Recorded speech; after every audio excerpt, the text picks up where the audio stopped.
Well, the key points of the panel talking about the future of U.S. cities was, first of all, acknowledging the increasing importance of cities. If you think about it, the 100 biggest metropolitan areas in the U.S. create 75% of the GDP of the nation. So I think it's a very strong point why companies should care. And since the United States, coming out of the current crisis, is looking at walking up the value chain even more and developing or fostering more of the country towards innovation and how we can be a truly knowledge-based country and economy. And where does that happen? Usually innovation happens based on density of individuals that allows connectivity and creativity, and then you get innovation. That's another huge reason. Of course, there are business opportunities for companies and cities, and that's not just for the infrastructure ones or the IT ones. It's also for financial services, it's for consumer goods, it's for, I would think, almost every sector needs to ask itself the question, do I have a role in cities? And if so, which one is that?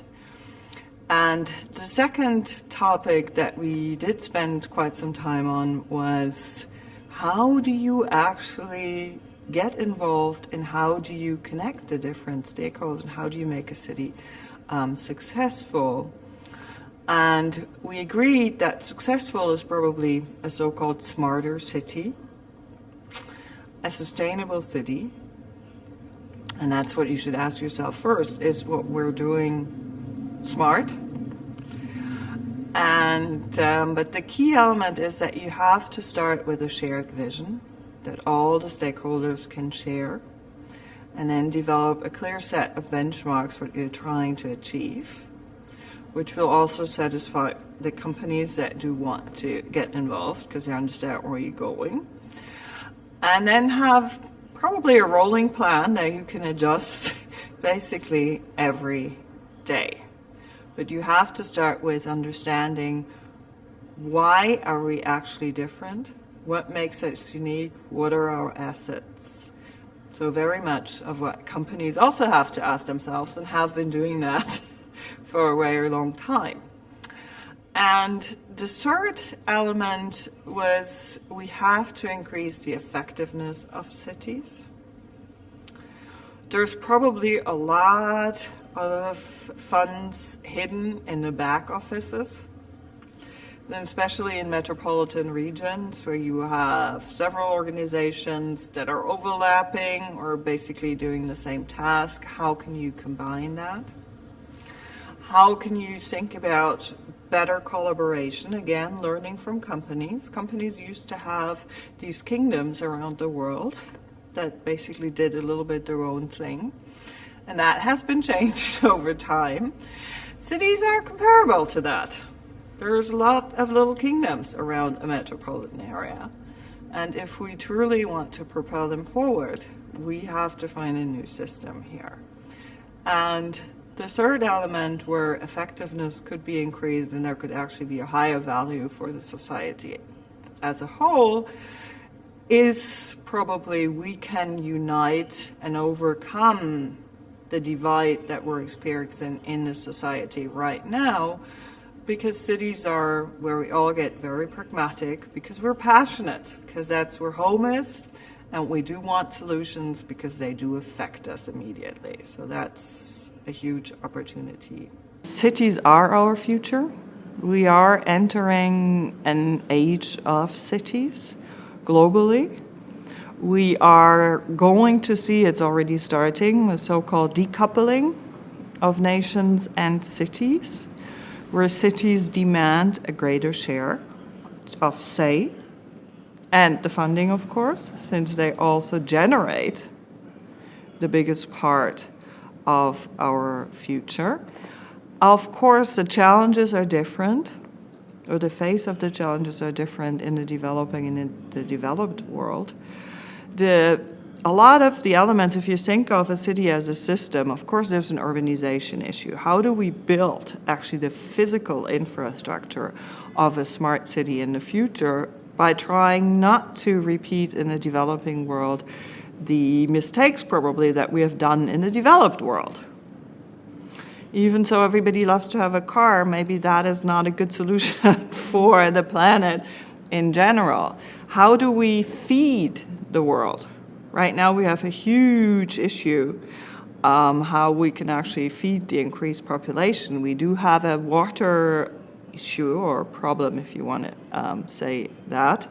So we do have lots of room for innovation to solve that. We have to find ways to bring the so-called informal economy in a developing world into a formal economy.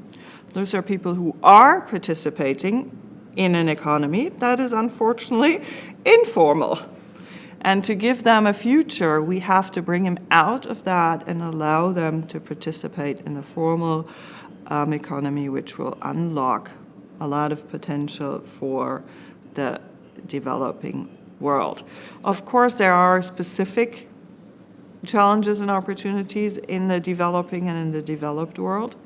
We do have also almost failed cities in the developed world, while the developing world faces the issue of the huge pressure towards the urban core, generating, of course, also slums, where we're facing an informal economy, where people do trade, but they trade in an informal way. So I babysit for you, you do my dishes, or you do my laundry.